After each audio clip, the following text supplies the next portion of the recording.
Here at TLOS, we use a global term to describe students that have nonverbal learning disabilities, Asperger's syndrome, more of an undefined executive functioning problem.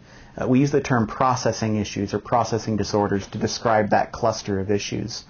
Many of our students here at TLOS struggle with these issues, and the way to best describe it is it's like they're a Macintosh computer living in a world of PCs.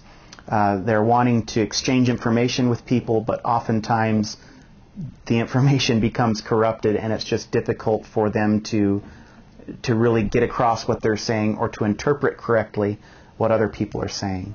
Processing kids oftentimes struggle with organization. They have a messy school binder. They lose their assignments. They really struggle academically. Even the shelves in their room is messy. So oftentimes these boys will get overstimulated and they will have meltdowns, which sometimes look like temper tantrums. When there's too much going on, these boys tend to freeze up and their fists might clench, they might grit their teeth, they might start arguing about fairness, how this is unfair, and they can have a meltdown, which might be an angry outburst or isolating in his room, or it might look like oppositional defiance. There are some simple things that you can do that many times will help a processing kid really change the way they're interacting with you. The key to working with processing kids is lowering the stress level, because again, it's all about being overstimulated. So by doing some simple things, you can take a prickly oppositional kid and he can become just a really workable, pleasant kid to be with. So these things might be having more of a soft parenting style, even a soft tone of voice, taking that arm around the shoulder approach.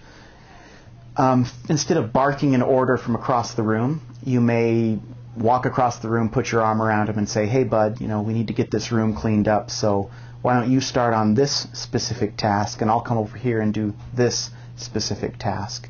By breaking things down into smaller chunks, you can really help these kids stop from being overly stimulated. One-by-one instructions, black and white instructions. These students don't do well with long, abstract explanations, with metaphors and similes, with long lectures. So the simpler and the more straightforward you can be, the better they'll do.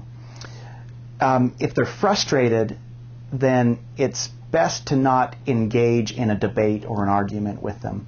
If they're frustrated, don't try to process. Give them time, back off and let them sit for 10 or 15 minutes. And oftentimes you'll find a different kid when you come back to process with him after he's calmed down. So avoid the hurry-up moments. Before school is a hurry-up time. A lot of things have to be done in a short period of time.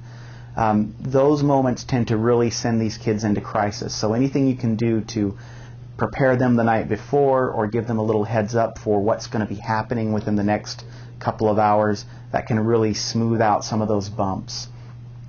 Be prepared to really walk these kids through it. If they're not responding the first couple times you ask them to do something, then you need to be able to slow down and walk over to them and actually do it with them. So it takes a little more of a patient approach.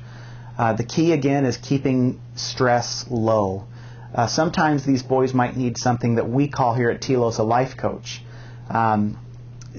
If academics is too overwhelming for them, then we'll have almost like an organizational tutor who will sit down with them and actually walk them through step by step, class by class. This is due at this time, this is due at that time, and really assist them in getting that all done and turned in. A life coach can also be an advocate, a student advocate with the teacher, who approach the teachers and asking them to modify assignments or change things to help processing student thrive. So we have all of our mentors here trained on how to do this, on how to use this approach, and we'd like to invite you as parents to really start experimenting with some of these techniques. Try them on visits, try them on home visits, and see if it doesn't help.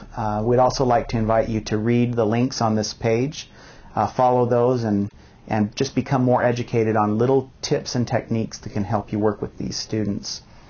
Also, we'd like to invite you to download the Processing Student module so you can see some of the therapeutic tasks we'll be using to help him deal with processing issues. Thanks.